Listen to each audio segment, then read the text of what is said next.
Catanduanes talaga yung napuruhan ng pananalasa ng Bagyong Pipito at nasa linya po ng telepono ngayon ang Information Officer ng Disaster Office po ng probinsya. Magandang araw po, Miss Camille Gianan. Hello po, this is Nico from the Governor's Office Information. Yes po. Hello po, Ma'am Lourdes Vera po at si Pauline Versosa. Una po sa lahat, kamusta na po ang weather dyan, Ma'am? Good afternoon po. Yes po, we are generally fair weather po dito sa probinsya. Nilift na po yung signal kahapon. Nagbiyahe na po yung pag-20 namin. Hello, Ma'am. Opo. Ma'am, medyo nagbe-break lang po yung linya, ano? Pero ulitin lang po namin yung tanong, kamusta na po yung panahon dyan sa Catanduanes? Gaano po kalala yung pinsala na dinala po ni Pepito? Ngayon po, generally fair weather na kami sa probinsya. Signal number 1 has been lifted effective yesterday po. Balik biyahe na po ang mga barko and flights. Right now, total power shutdown pa rin po kami. No power across the province. Telcos po, signal, mahina po. Generally sa buong probinsya, sa Dirac po, we can only survive every now and then. Medyo mahina pa rin ang signal. Ang families affected po nitong Typhoon Pepito ay umabot po sa 38,000 families. And sa persons po is 133,000. Marami po tayong mga pananim na nasira, lalo na po sa northern part. And mga infrastructures na reported po na nagiba, especially lightweight materials po. Opo. Ma'am, ano po yung maaari niyong i-compare ng mga nagdaang bagyo dito po kay Pepito in terms of yung impact siguro at yung lakas at yung naging naiwan niya pong pinsala, ma'am? Ayan po, if you compare it to the previous typhoons po, if you remember 4 years ago, Super Typhoon Rolly also hit Catanduanes, pero southern part yung severely hit. Right now po, Pepito is the same with Rolly in terms of damage, pero northern part naman po yung severely hit. Yung road clearing operations po, ma'am, kamusta na so far? Ano na pong development, ma'am? Road clearing operations po immediately started right after humupa yung lakas ng panahon noong Sunday po mismo. Up until now po, ongoing ang road clearing operations. Kumpara kahapon po, mas madami na po yung passable na mga lugar dito sa probinsya. Lalo na mula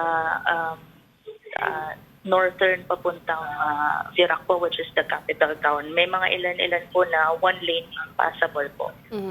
Okay, ma'am, kanina sabi niyo po wala pang ang kuryente dyan sa Catanduanes. When are you expecting na maibalik ang power lines dyan? Ayan po, if you compare to Super Typhoon Rolly once again po, it will take us more than weeks, baka months po before mag-recover or ma-restore completely yung ilaw dito sa amin. Weeks and months, ma'am? Hindi na po ba mapapabilis yan? Yun talaga yung ine-estimate nyo na time period? Opo, Super Typhoon Rolly po, we started November. Completion yun, nasa around January po ata. It will depend po kung gaano karami yung restoration teams po na pupunta sa amin to help. May mga ibang lugar na po na nagpadala na po ng mga supplies at iba pong mga tulong po sa ano pa ho ba at this point ang kailangan ng Catanduanes mula po sa national government po kung may pagkakataon pong masabi po ang mga ito? Yan po, since matagal-tagal po yung estimated resumption ng kuryente and communications, of course, kailangan po namin ng marami pang in-kind donations, food packs, pati po mga GACs or construction materials, ang kumpuni ng mga kabahayan ng mga nawalan nating residente ng bahay. Of course, we need the help augmentation po sa power restoration and restoration po ng telcos. Alright. Kamusta naman po, ma'am, mga residenteng nasa evacuation centers?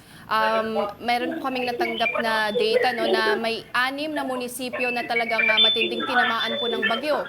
Is that correct, ma'am? Opo. Yes po, 6 po yung, that's the northern part po talaga. Yung port area, yung port... right now po. Go ahead, ma'am. Go ahead po. Sige po. So right now po sa evacuees na record po is nasa around 81,000. Pero kaugalian po ng mga Katandunganons na after bumagyo, uuwi po talaga yan para mag-start i-company yung mga bahay nila. Ma'am,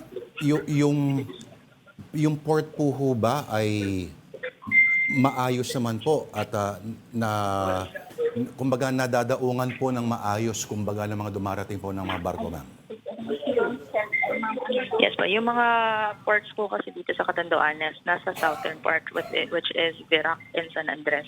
Right now po, balik biyahe na po, nakakadaong na din po yung mga barko po. Opo. Yung sa mga areas po like Karamoan, okay naman po. Yung mga tourism infrastructure po doon, pati na rin po dyan sa mainland. Ay, kamusta ho ba? Apektado ho ba, ma'am? Yung tourism-related activities po has been suspended prior pa po ng bagyo. So we're waiting for the damage report from the tourism office as well. Although clarify ko lang po, Karamoan is not part of Catanduanes po. Opo. Sorry po. All right. Anyway, maraming salamat sa panahon niyo and we wish for the quick recovery of the province. Ma'am, maraming salamat po. Ms. Camille Gianan po, ang Information Officer po. Thank you very much po. Catanduanes Disaster Office. Maraming salamat po, ma'am. Thank you po.